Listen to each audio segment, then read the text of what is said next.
அவள் புத்தாக்கங்கள் நிறைந்த உலகில் புதுமை பெண்களுக்கு குறைவில்லை.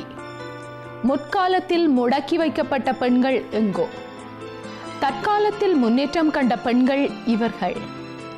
அன்று ஆதிக்கவாதிகளின் ஆணவம் கண்டு அஞ்சிய பெண்கள் இன்று ஆளுமை திறன் கொண்டு நடை போடுகின்றார்கள். அன்று பாடசாலை கல்வி இல்லாது வாடிய பெண்கள் இன்று பல துறைகளிலும் சாதனை பெண்களாக வலம் வருகின்றார்கள். 7 பெண் தலைமை அதிகாரிகள் ஒரே மேடையில் தமது அனுபவங்களை எம்முடன் பகிர்ந்து கொள்கின்றார்கள். 8 அறிவினில் ஆண்களுக்கு இங்கே பெண் இளைப்பில்லை. வாருங்கள் நிகழ்ச்சிக்கு செல்லலாம்.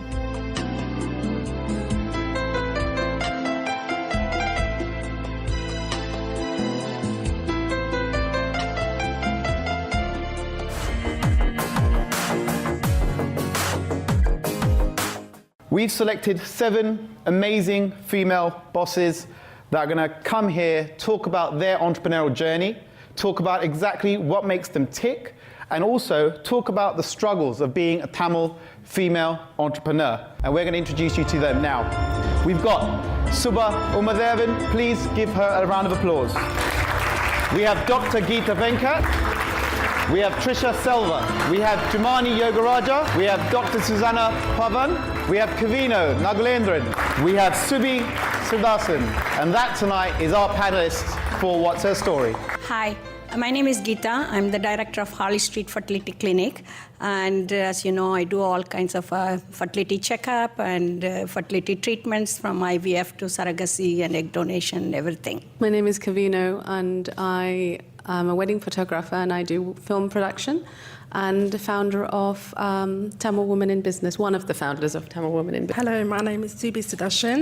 I'm a founder and designer of Castipilli Designer Collection, and I design a collection of my own styles which I sell all over the world. Women's empowerment is, so to say, my business. I'm Jumani and I'm a makeup artist. Hi, I'm Susanna. I'm Doctor of Cancer Research and my business is Susanna Pavan Photography. When I first started, but then I was going into science. I did a diploma in art and design, but then I went into science and I thought I need some formal way of funding my research, but I didn't see it as something that I was going to do as a business. But as time developed on and I found out that this is what I really wanted to do on the side and made me feel like I had my own ground on something.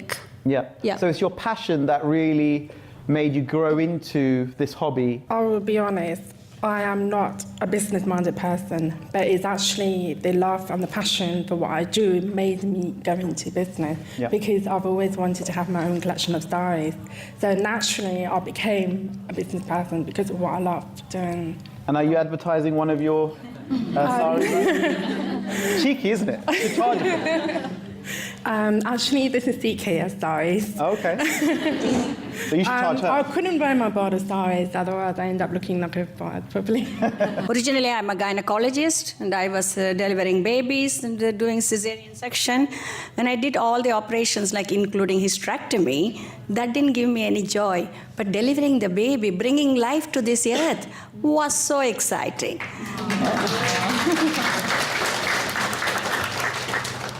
But at that stage, when I started my career as gynecologist, the IVF was not at all in place. And slowly, the IVF came into practice. Then I thought, if delivering babies is so interesting, how about making babies? It must be more challenging. Let's not talk about that part today. But we understand what you mean. Yes. Well, in a clinical way. So I went into this branch and things were so primitive and as you know, it's not easy to get into any field which is sort of come into recently and it's a new field and challenging field and everybody wants to get in. So to get into IVF job is so difficult. Even now, for any consultant, it's difficult to get into IVF job. Somehow, I would only say by God's grace, I got a place and I had the opportunity to work with one of the pioneers who was involved in the first IVF baby Louise Brown, who you know that she's now 35 years old and she has her own child. She conceived naturally and had a normal baby. So I worked with him and I got all the knowledge. Then I worked, in another clinic as well to get some experience, different experience. So worked in 4 IVF clinics, gained the experience. Then I thought it's time for me to liberate myself from all this, and so that I can give the expression to my sentiments and my ethos, and that's why I set up the clinic. It's the passion that for me really kind of captivated me about what she does. So thank you so much. When it comes to the time, it's like, okay, you're ready? Like, we're ready to go now.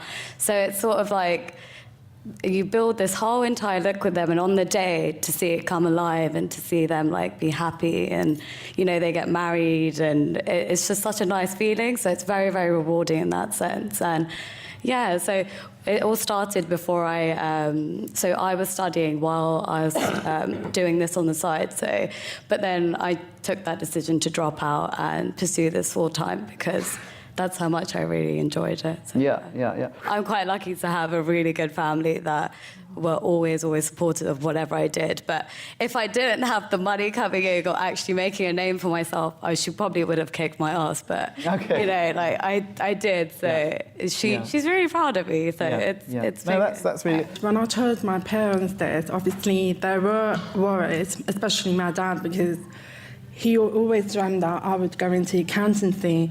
I was good in maths. but funny enough, I did a couple of courses just to keep my dad happy. But I stayed on the conclusion that I'm able to do my art courses and my fashion courses. But the clinch deal of them accepting me doing fashion was actually I attended all my art courses, but I never went to my maths and IT. Oh, okay.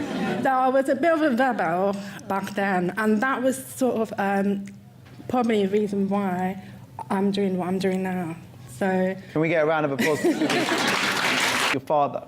And I was going to talk about a general question, which I think is quite important to answer when it comes to talking to a female panel, is what can men do to help and support females succeed? And I'm going to start with you, Subha, because I know that you work in an environment where you're constantly facing this type of problem, and you want to support females to get support of their males around them to achieve their dreams. The good thing is men can do so many things, so the solution should be twofold. So one thing is what they do at home, right? Because when you look at parenting, it is not a female relationship, or it's not a female responsibility. It's not called female parenting. It's parenting. So that's one thing. So our dads, our brothers, our partners can do so much to support us at home. And the other thing is what institutions can do and at workplace. So when you look at senior managers, you become a sponsor or you become a mentor. So you can empower women to get to that stage where they can actually, get into leadership positions. Yeah. Because when you look at women, what lacks is not, we are born with self-confidence. Just at one point, we're just not told that we are confident. You're a girl, you can't do that, and things like that. And the language used, especially at Tamils at home, we need to change that. Yeah. The way we talk to our children. Boys need to learn to respect girls. So it really starts at a very, very young age. Young age, yeah. No, I absolutely agree. I can't really add any more to that, but absolutely agree, Subha. That's a perfect answer. And talking about that question, I would like to talk about now experiences about men that are close to you, if that's fathers or if that's brothers or husbands or partners. Any examples that the panel can give about support that they've received for them in their career right now from men around them? We always say there is a woman behind every successful man, but now the dictum has changed. I will say there is always a man behind a successful woman.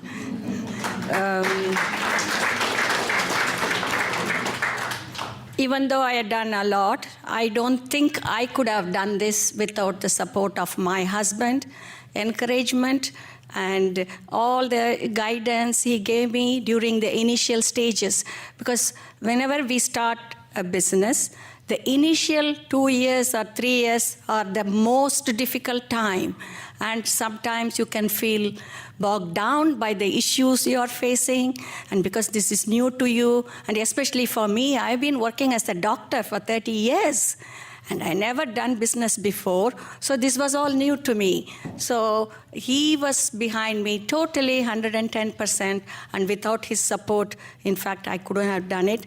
And unfortunately, I could not be here today, but I would like to thank him for all his support. I love your work and I stalk your work. I also know that you have a very close relationship with your father, and he's very supportive of what you do. Can you elaborate about that? What do you want to do? And I said, I want to become an art therapist. And he looked at me and said, are you going to go and read people's palms with paintings? And I said, no, I want to do it because I really like it. But then obviously that's how I got into science. But my dad has always been supportive in terms of he would look at my work and say, that's really rubbish, what have you done? Like, that you should use these colors, these tones. He's very critical of my work. And I think we've had arguments over it because I'm like, you don't know what I see, you know? And he's like, trust me, I know what I see. Leonardo da Vinci, so that's why he's a bit of a critique. Absolutely. Even my working colleague, Jayesh Lakshmanan, it's a support from him too. I think it takes a lot of courage as your partner, as a business partner, for someone to be there. And he's a guy, and he knows that I'm doing my PhD and I was doing my work. He was there side by side, editing, encouraging me. If there was a nice shot, he would give me the camera and say, you take that shot, like without even thinking about it. So I think men play a really big role in how women get far in life, definitely. Yeah, some of the panelists are mothers. And it's a question about really, I said to Kavino the other day, I have no idea how mothers balance being an entrepreneur, run a business, be a wife, be a mother, balancing all these things. To me, it's just impossible. I can't even get through my day, right? And then mothers have all these other things to do. I want to know what the formula is, because I want to sell that formula. No, I'm kidding. But I want to know what the formula is, and I want to hear stories about that, really. How do you balance your family life? I would like to say that the reason why I started my business was actually because of my mother. And obviously when I got married and had children, my mother actually was there, sometimes she would help look after my customers, and sometimes she would look after my children so that I can see my customers. So we sort of worked together to manage the business. And obviously when I got married, my husband's probably the most supportive, where he encouraged me to do better. There were certain things that he helped me improve on. He even introduced so many things in the business that helped me manage the business better. So I'm lucky because obviously because of my husband and my mother, I was able to manage that business. Yeah. So I think it's important to have some support from your family to make that happen. We obviously had a conversation a couple of weeks ago about how the story about you being a mature student. Yes. This is an amazing story, by the way, so everyone please take note. You need to have a lot of courage to do that. It's not easy. Yes, we came to this country, we had our children, did everything what we have to do for the children, and I decided to give myself a chance to do something. And that's when I decided to do my degree. Do you mind letting us know what age you were when you started? 43. 43. And how old was your children? Now, two of them are here. They're 35 and 32. Ed, put your hands up. So, yes, I was 42 when I decided to do the degree. Right. I did a degree and followed by a professional qualification. And at the same time, this was 2009 when we started to have the war, or the war was coming to an end. Mm-hmm. And I was working for the company called Mars UK. Everyone should know that.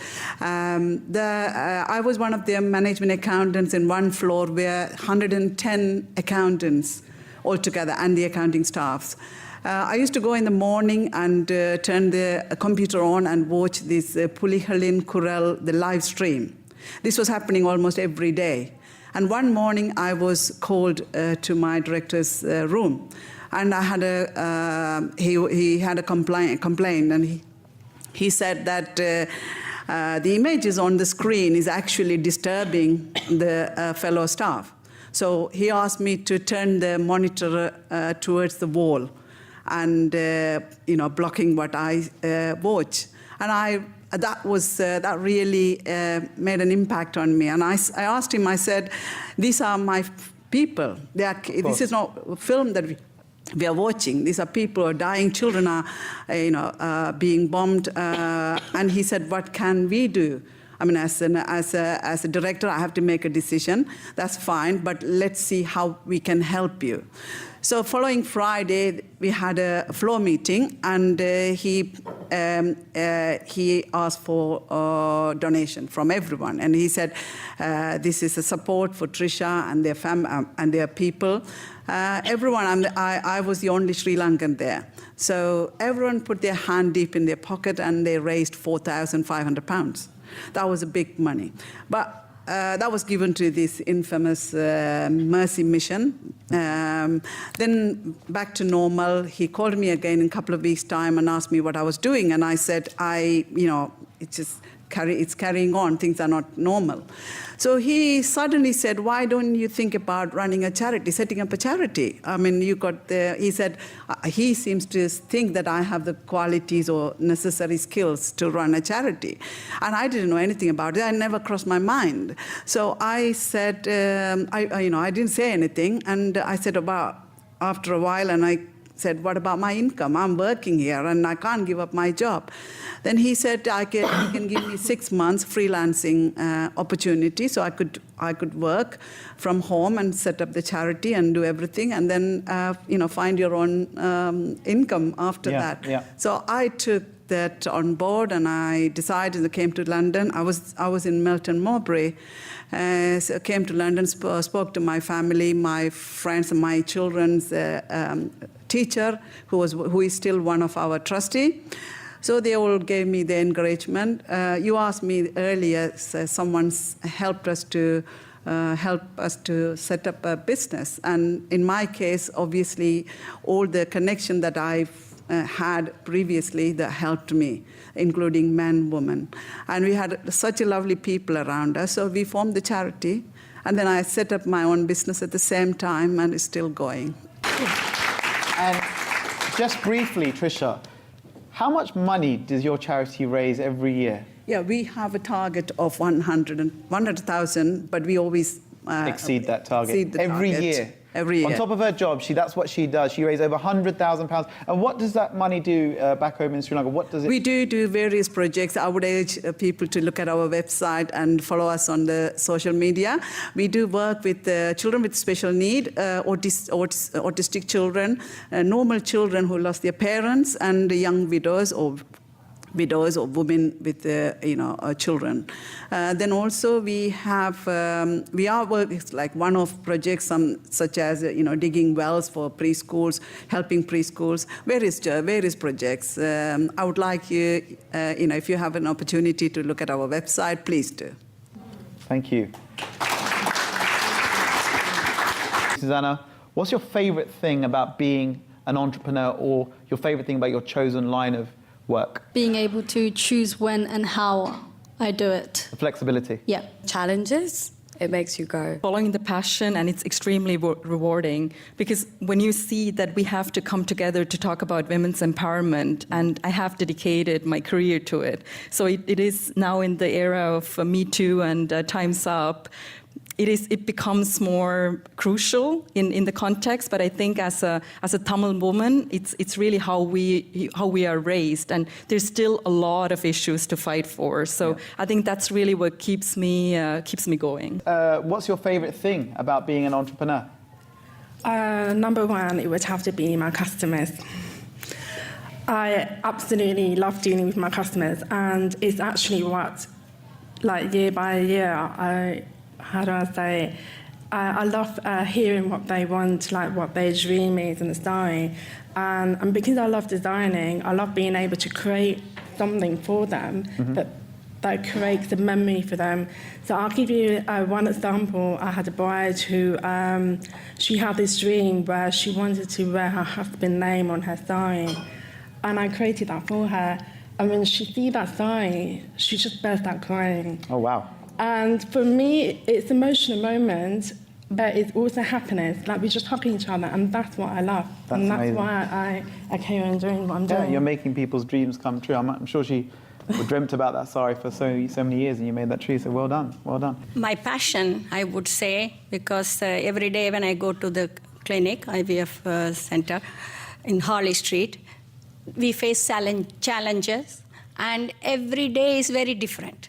And we face all this, overcome all this, and then make people happy at the end. And we give them what is called gift of life, changes women's life. And especially when couple cannot have children, the woman is the one who is blamed for this issue. All of us know in our community, we don't tell a man, look, you don't have a child. It's the woman. They think she's at fault. And family members put a lot of pressure. I have seen couples who have been trying for 15 years, 10 years, and they come to us crying and saying, look, I'm an outcast in my community.